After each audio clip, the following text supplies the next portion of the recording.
Picture this for a second. Imagine you've got the most advanced, insanely high-tech security system on the planet. I'm talking motion detectors, laser grids, real-time facial recognition, the absolute works. Well, your immune system is exactly like that. It is brilliantly designed to protect you from invaders. But what happens when that multi-billion-dollar security system gets a little, too paranoid? What happens when it misidentifies a totally harmless speck of dust as a massive world-ending threat? Suddenly, you've got the equivalent of a deafening, building-wide fire alarm blaring, and it's literally just over a piece of slightly burnt toast in the cafeteria. Welcome to the molecular logic of immune balance. So I have to ask you, why does your body actually attack itself? It seems totally backward, right? Why would your ultimate, highly evolved defender suddenly turn on you? You've probably experienced allergies, or maybe you know someone with an autoimmune condition, where your own cells inexplicably become the target. Like you step outside, breathe in some pollen, and your body acts like it's under full-scale invasion. Why does that happen? Well, to answer that, we have to zoom way, way in. This is Life in Molecules, where we break down biochemistry into simple, clear explanations you can actually understand. Today, we're going to crack the code together on how your body actually makes its internal security decisions and what you can do to help it out. Section 1, the immune overreaction. Okay, let's dive into this and see what's actually driving this crazy behavior. Because to fix the alarm, we first have to understand what's tripping the wires, right? And the absolute biggest factor influencing this immune misbehavior is something you hear about all the time: inflammation. Section 2, cytokines and chronic inflammation. Now, I want you to imagine a clean whiteboard drawing right now as we zoom past the organs, past the tissues, right down to the microscopic molecular level. Down here, your immune system doesn't have a voice or a walkie-talkie to call for backup. It has to use chemicals. Now, what's really interesting about this is how that communication actually works. Your immune system communicates using incredibly specific chemical signals called cytokines. Think of cytokines as the buzzing, incredibly active group chat of your cellular security system.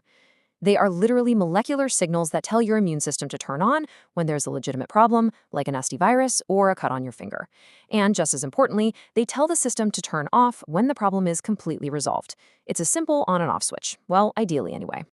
Let's compare a normal response to chronic inflammation. So the crucial point is, if we want our immune system to stop attacking us, we literally have to stop keeping it awake all night. We have to reduce that unnecessary internal stress. And I'm talking about the kind of stress you get from pulling all-nighters for exams, constantly stressing over grades, or surviving entirely on highly processed junk food from the vending machine.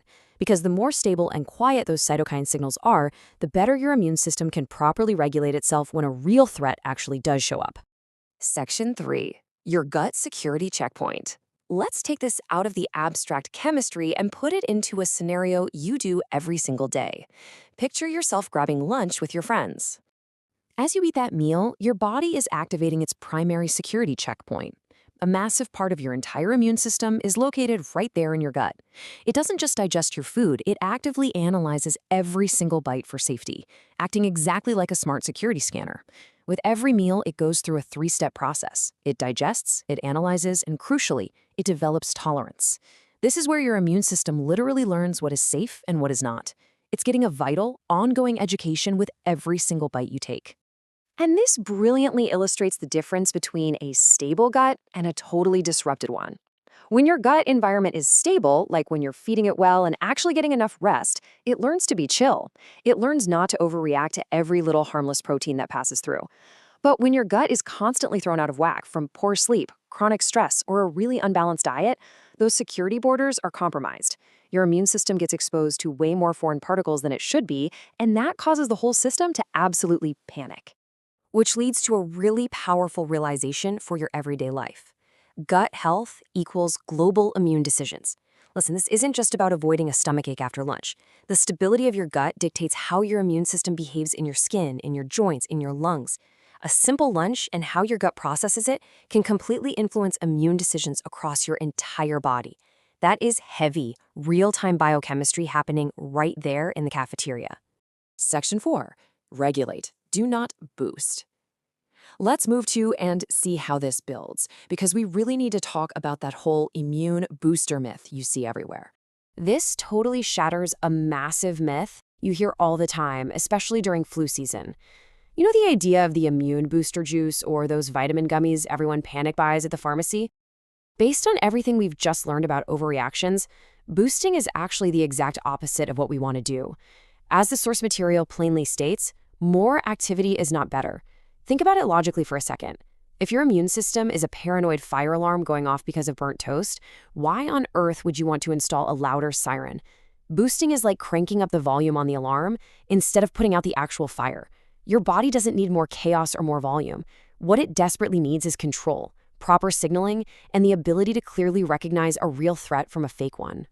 This is exactly where specific nutrients like vitamin D, zinc, and omega-3 fatty acids actually come into play. People often mistakenly call these boosters, but on a molecular level, that's just wrong. These specific elements don't force your immune system into overdrive. They don't scream at the security guards to start shooting wildly. Instead, they act like master regulators. They act as peacekeepers. They calm that chaotic group chat down and ensure the messages are crystal clear so the system responds appropriately to whatever comes its way. So the next time you want to stay healthy, please don't try to pump up your immune system like some bicep you have to flex at the gym. Help it make better decisions. Your immune system is not just blindly reacting, it is an incredible interpreter of molecular signals.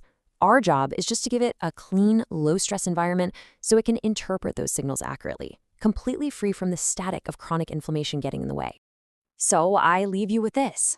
How will you help your body make better molecular decisions today? Will you prioritize getting enough sleep before your next exam? Will you try to manage your stress so your gut security checkpoint can actually do its job?